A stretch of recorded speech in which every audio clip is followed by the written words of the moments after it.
Alors, une petite définition concernant le point d'équivalence. Alors, on peut dire à l'équivalence,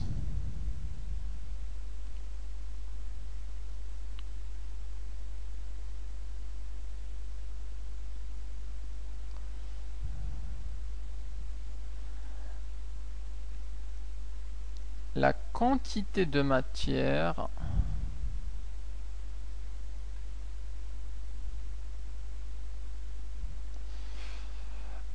de la solution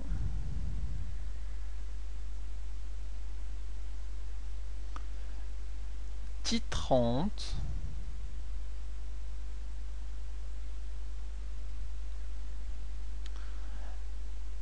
réagit complètement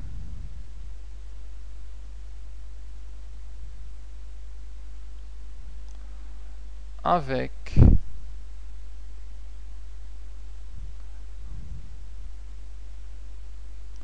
la quantité de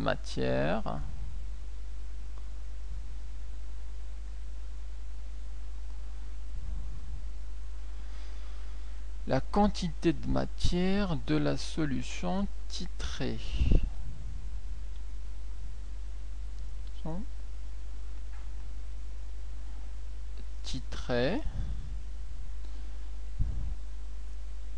Qu'on peut écrire sous la forme la quantité de matière N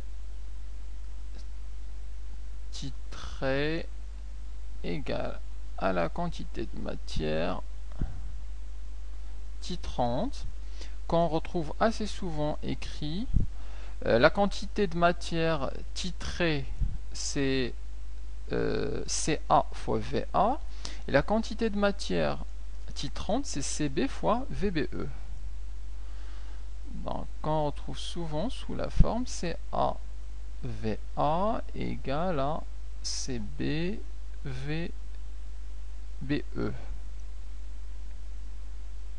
C'est la relation dite à l'équivalence, qui traduit le fait que à l'équivalence, en fait, on a la même quantité de matière de la solution titrante qui réagit avec la même quantité de matière de la solution attitrée, et du coup, après l'équivalence, il n'y a plus d'espèces chimiques attitrées dans le bécher. Alors, je donne un exemple très simple. Alors, en titre, l'acide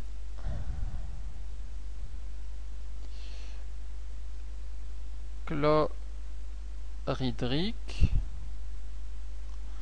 donc le Cl-, plutôt H plus Cl, H3O plus Cl-, avec l'hydroxyde de sodium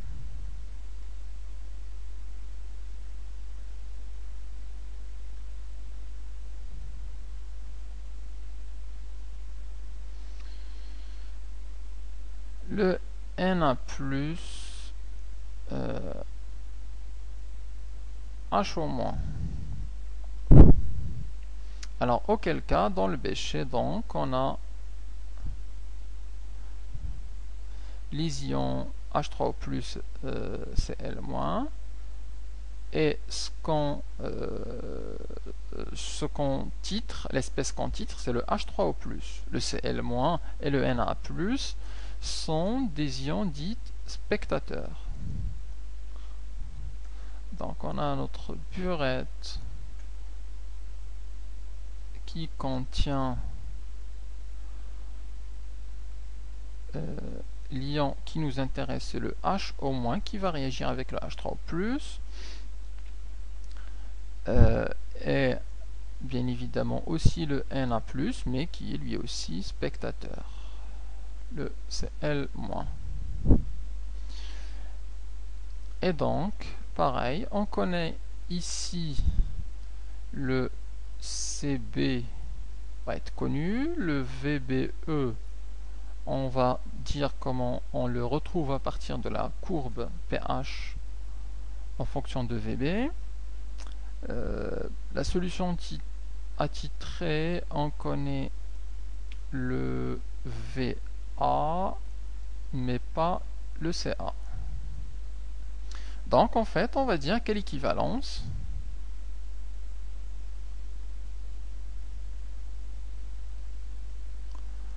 on aura la quantité de matière de l'espèce titrante, c'est-à-dire le HO-, on dirait comme ça, le NHO-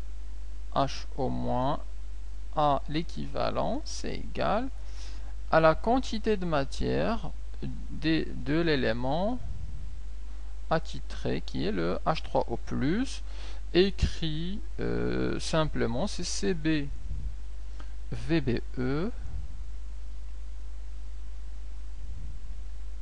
égale à CA VA. Et à partir de cette relation, on peut facilement extraire le CA. Je passe le VA de l'autre côté, ça fait CB VBE divisé par VA. Ça nous donne le CA désiré. Donc à partir de là, on peut dire que le CA c'est égal à CB VBE sur VA. Et de là, on déduit la concentration inconnue du CA, la concentration donc des H3O+, dans le bécher. Alors jusque là, je n'ai pas dit comment reconnaître le volume à l'équivalence, le VBE. Alors, détermination du VBE.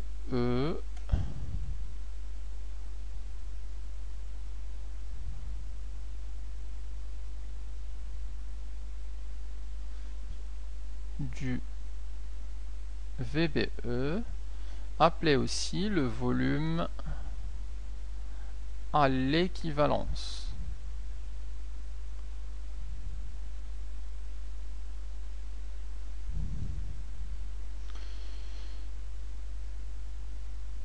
Alors, pour le déterminer, en fait, on dispose de deux méthodes.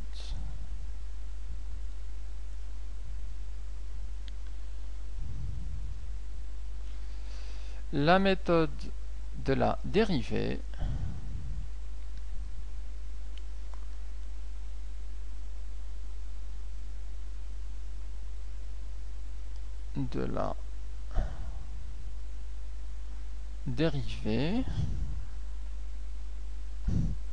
c'est-à-dire la dérivée de pH par rapport à dVB.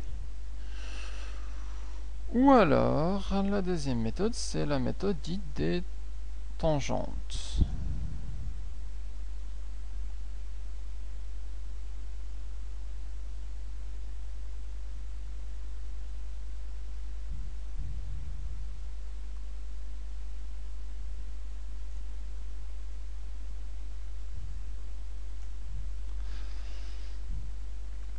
Alors, très simplement, la méthode de la dérivée, il faut disposer de la courbe dPH sur dVB.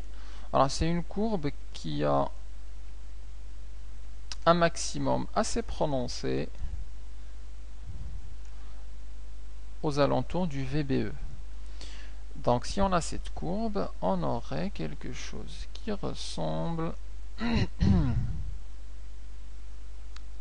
comme ça, puis on a un gros pic comme ça. Et le VBE, alors là en Y on a le dPH sur dV, et ici c'est le VB. Et on reconnaît le VB à l'équivalence en faisant la projection du pic sur l'axe des abscisses. Et ça nous donne le VBE. Donc ici, on relève le pic de la courbe et on projette sur l'axe des abscisses.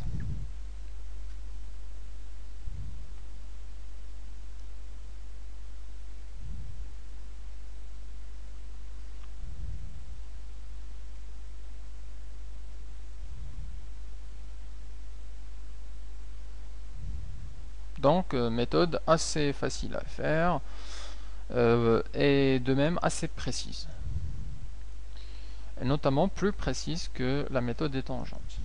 Alors pour la méthode des tangentes, c'est un peu plus compliqué. Enfin, il y a un petit peu plus d'étapes, mais pas si compliqué que ça. Il faut tracer des tangentes, des perpendiculaires, une médiatrice pour y arriver. Alors je vais la tracer ici, une bonne courbe du pH en fonction du volume. On a ici le VB, on a ici le pH. Et je vais prendre une courbe qui augmente comme ça. Et puis là,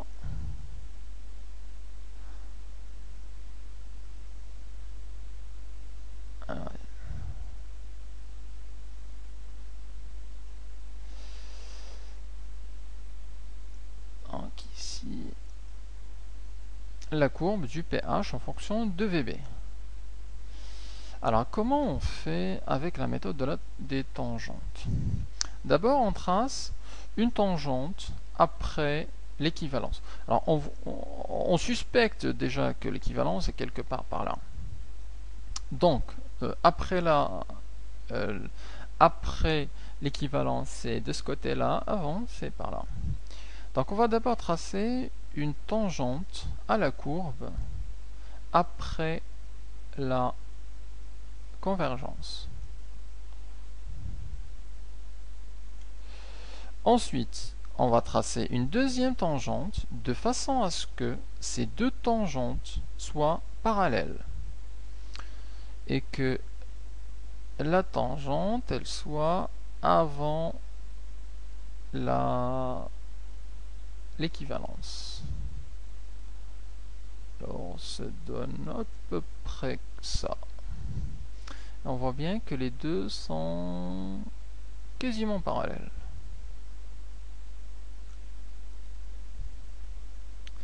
Donc on va appeler ça D1, on va appeler ça D2.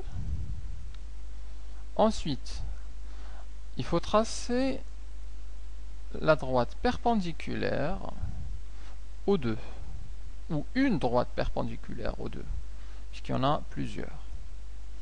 Alors, je vais prendre celle-là, perpendiculaire ici, perpendiculaire là, et on va noter les points M1 et M2, qui sont l'intersection de D1 avec la droite perpendiculaire, que je vais noter delta. L'intersection de delta et D1 c'est M1, l'intersection de delta et D2 c'est M2. Ensuite on va tracer la droite médiatrice de M1, M2.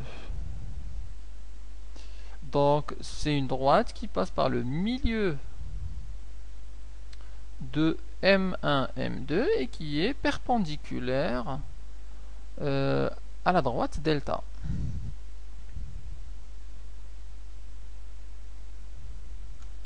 Et cette droite, vous en doutez, elle va être parallèle à D1 et D2.